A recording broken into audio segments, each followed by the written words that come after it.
Hi there, everyone. Thanks for joining me today in my studio at UNC Pembroke. Today we're completing my series of 4 videos on the basics of brass playing, which I like to think of as tone, rhythm, clarity, and flow. So today we're talking about flow, that last element, the sense of musical line, the one where we really take the idea that we have our soul speaking out to the audience. In the first 3 videos, I talked about things like posture and breathing, the types of practice routine we have, what sorts of books we're playing out of, how we suss out things like syllables and articulation, things to keep in mind, how that can go wrong. And now, after all of that's in place, we remind each other, okay, well, it is a song. We're working on selling something to an audience. It needs to bring joy to people. And so when we're thinking about being low brass players, we're thinking about that flow as a musical energy, a direction, and a line. And there's a couple of things I've put together today, a couple of examples and some thoughts to keep us on this forward path where our music is energetic and shining through to the audience. And the first thing is we need to be intentional. When you're intentional about something, you are focusing, you are calmly, quietly stopping to focus, using intention, and really making sure that it's not slipshod or haphazard. And this is a little bit counterintuitive for some of us. This sense that to be beautifully musical and flowing, we need to plan very carefully in the background, but I really do think that's true for most of us, and especially those at the beginning of this journey as a musician.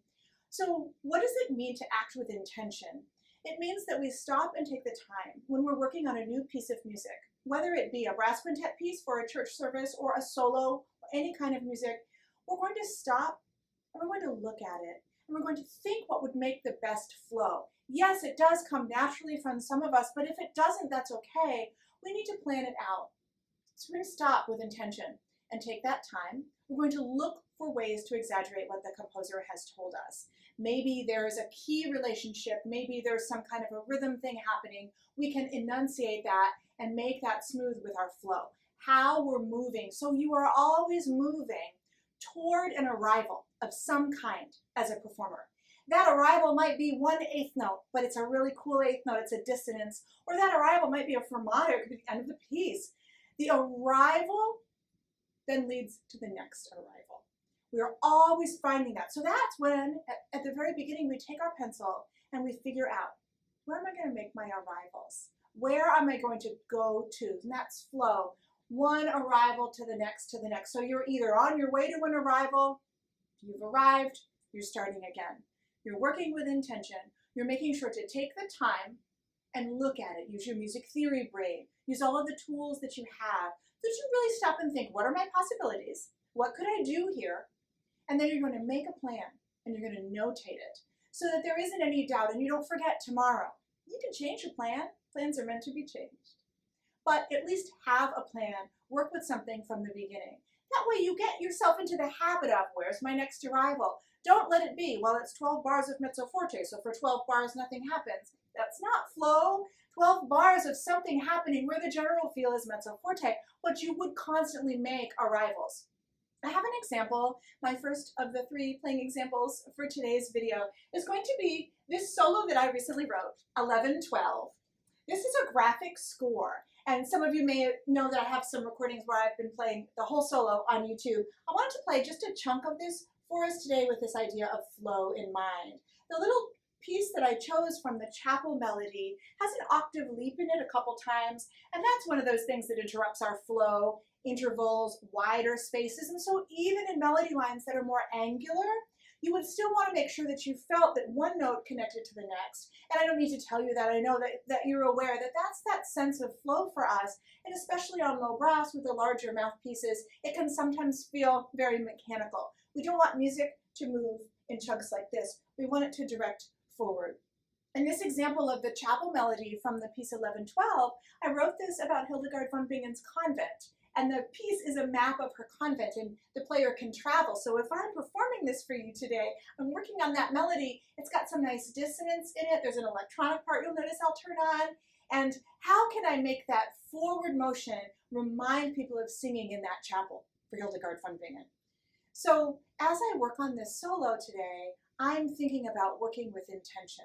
I'm not going to leave it to chance. A strong musician who looks like they have amazing communication on stage, you know they've taken the time behind the scenes to make sure that they had that set to go and that they really thought through what they wanted to say.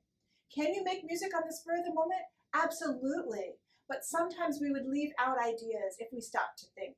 So I'll show you a little bit of this chapel melody here in 11-12, where you'll hear me doing these octave jumps. And as I try to connect, we can imagine that we're being the vocalists that we all know we can be when we sing and play.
So once we've really sat down with the time and the intention and the idea of getting the most out of the melody lines that we can, that really makes us satisfied as players, that we like the way it sounds, the next thing to remember is it's not just about us, it's about the audience too. And we need to remember the audience viewpoint, that it sounds connected out in the hall or for the congregation or for wherever it is.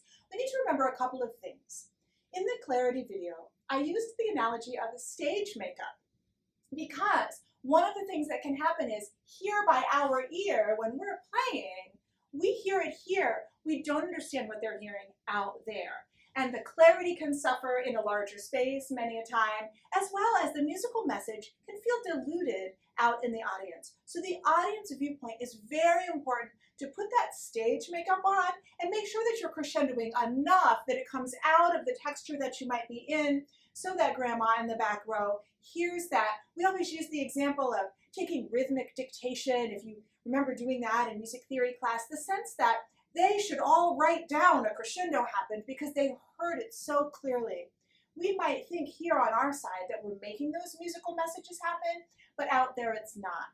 And so don't forget that stage makeup to make sure we're really gearing up for what they get out of it.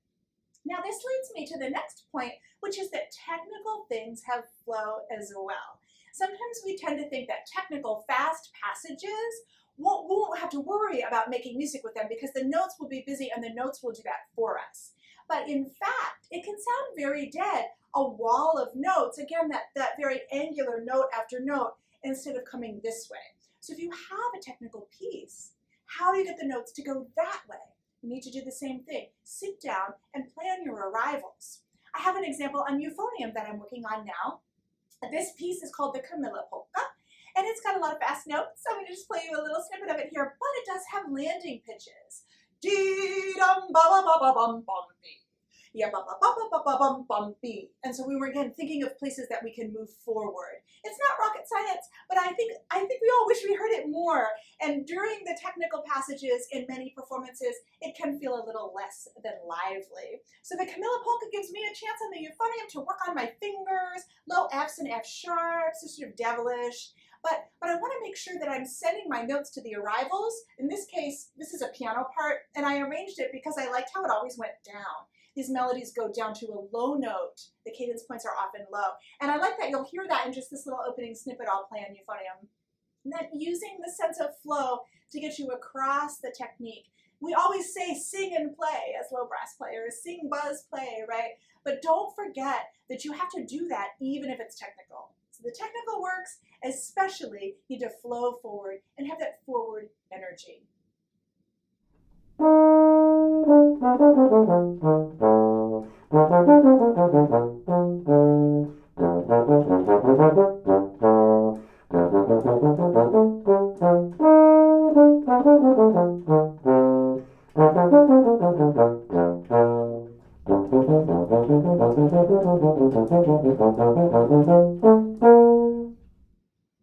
So we remembered we were going to have forward energy in technical pieces as well, and we were really going to plan that out with our pencils too, and not think that we had it made because it was fast and it had an energy of its own. I think we can all think of examples where something fast felt dead. We want it to feel sparkly and lively. The next thing that I want to say is let's take some risk. If you've listened to my videos before, you know I'm a big fan of risk. This concept of making yourself vulnerable, of going past the point of comfort. This is such an important one in our field. If we're comfortable, we're holding back.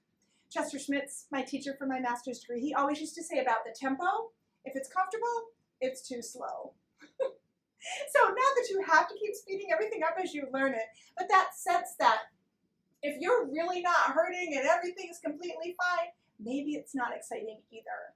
If you're comfortable, it's too slow. So my next little piece of advice for us today is let's take some risks. Remember though, we're working with our pencil, we're working with our music theory brain, we're thinking about, let's say we're learning some Bach and we want to make sure it has good flow. We're going to put in our breathing marks based on the tonal centers, where the tonal shifts are. Are we moving to 5? Are we moving to 1? Where does that happen?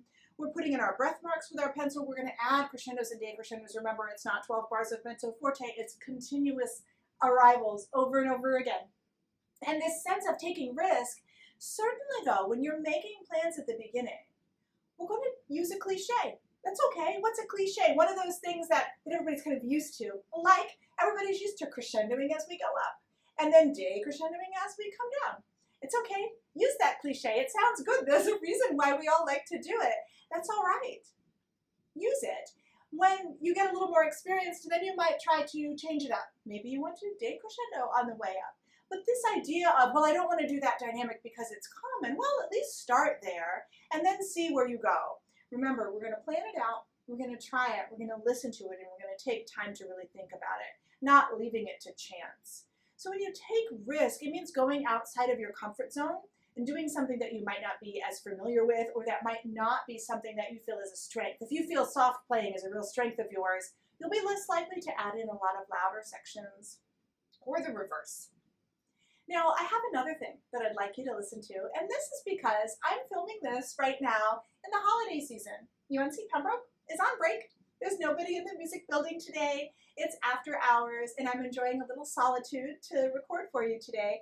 But last weekend, I played a church service, and I played one of my very favorite hymns of the holiday season, O Come, Emmanuel. This is an example of a brass quintet tuba part. It's all quarters. That's not the melody.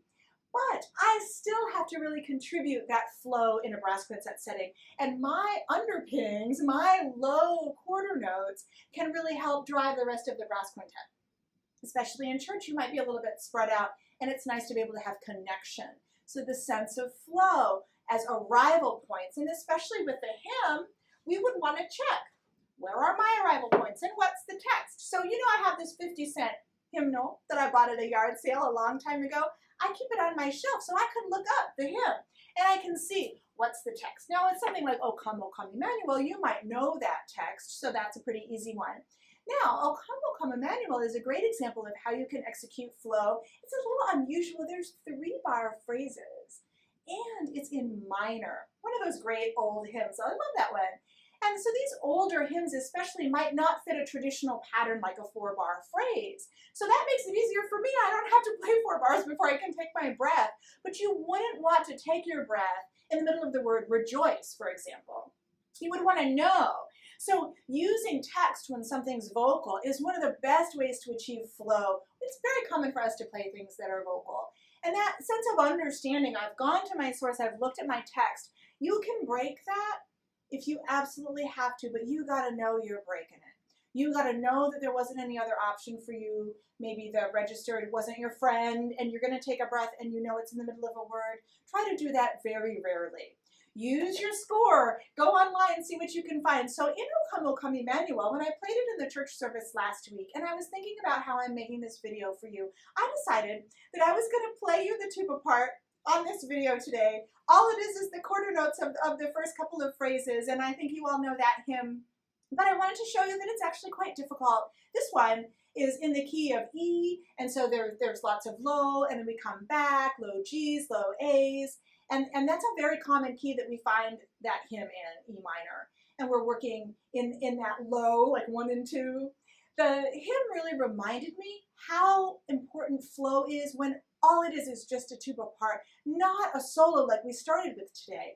The sense of being a chamber musician and helping my partners flow forward. So when I'm playing O Come Emmanuel, my goal is not the long notes. My goal is working through the quarter notes so that I can arrive at the long chord. The long chord will take care of itself. I need to make sure I'm moving really fully. So I found when I was practicing this to play for you today that I really did struggle to make sure that it had a really nice forward flow. It's not as easy as we would think to play this way. And you do end up with that choppiness, like we said, that sense of it going this way instead of that way. So my little version for you now of the tuba part from a brass quintet arrangement of O Come Emmanuel, to remind us all that in chamber playing especially, let's send that thing forward.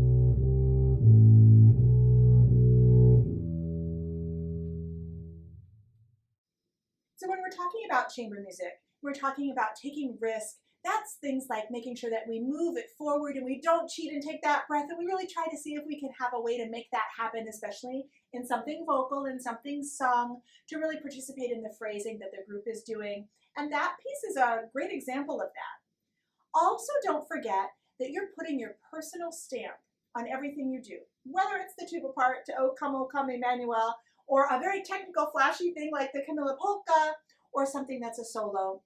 We want to put our own personal stamp, and that's where that idea of taking risk comes in that I said, taking chances, pulling, stretching your playing. We can ask ourselves, what more can I do? Make a sticky note and put it up on the wall so that as you're about to leave your chair, then you can just look over and it says, what more can you do? What else can you try to make yours more interesting and more unique than it was when you sat down? Billie Holiday has a saying that's, if you're going to sing like somebody else, then why sing at all? This sense that your people are coming to hear you because it's your message that they want. And that brings me to my last thing to think about for flow for today, and that is to remember that you're part of a community. This is not an isolation event. We might be playing a lot of solo work, especially as a college student, and you might be sitting alone in rooms making videos quite a lot, but it is a community event. And I want you to take part in the musical community and thinking in terms of things like musicality and flow. Look to your mentors. Look to the players that you love to watch. What kinds of things are they taking risk about? What sorts of things are they recording? Are they looking for pieces by new, undiscovered artists, by composers who have yet to make a big name, diverse and widely spaced across the globe, multiple genres? They're doing all of those things. Let's look and follow that. This sense, as musicians, this career is so worthwhile because we get to do what we love all day. Somebody like me, I get to come in and I teach the art of tuba and euphonium all day, and I love that so much. Is it easy all the time? No. But one of the things that makes it doable and bearable is this community, this brass community, the whole music community, our tuba euphonium community specifically, is warm and welcoming and loving and accepting. And when we're looking at, you're watching a video, how to have better flow, well, really, we just need to watch, it's already happening. Join that community, participate in it. Join groups, find people to follow, look at what they're doing on social media, go and find where they are, support their concerts, buy their merch, make sure that you're seeing their life just like they're seeing yours, and really participate fully in this world that we're part of. And that will inspire you, and you'll see, how are they doing it? What can I try that's like that? I'm a big believer in social media, as many of you know. Can it be negative? Absolutely. Can it be really negative? Absolutely. But it can be inspiring too. And we're going to shed off the negative. We're going to work with intention. This idea of being deliberate and purposeful in everything we do, including social media. Follow the people who give you joy and let everything else go. And when you're playing, when we're sitting here, we're ready to perform, cherish it. Find gratitude in it. Go, arrival to arrival. You're always leading somewhere. Find the next dissonance. Find the next time the key changes. And don't let it all stop. Motion it forward every second, all the way. And then go hang out with people who do that too. And who remind you when you just phoned it in that you need to give your real, true, authentic self on that stage. I wish you the best. I hope we talked about some things that resonated with you a little bit today. And as we come to the end of what I thought were the 4 biggest parts of brass playing, this idea that we have that we can maybe divide and conquer and think about what we're doing in isolation all together. I hope you've enjoyed it. And if we get to be together somewhere, if I'm coming through and playing, let's make sure we have a cup of coffee so we can meet face to face. In the meantime, happy practicing. Let's play some scales, and I'll see you out in the wonderful community of musicians. Please take care, stay well, until we meet again.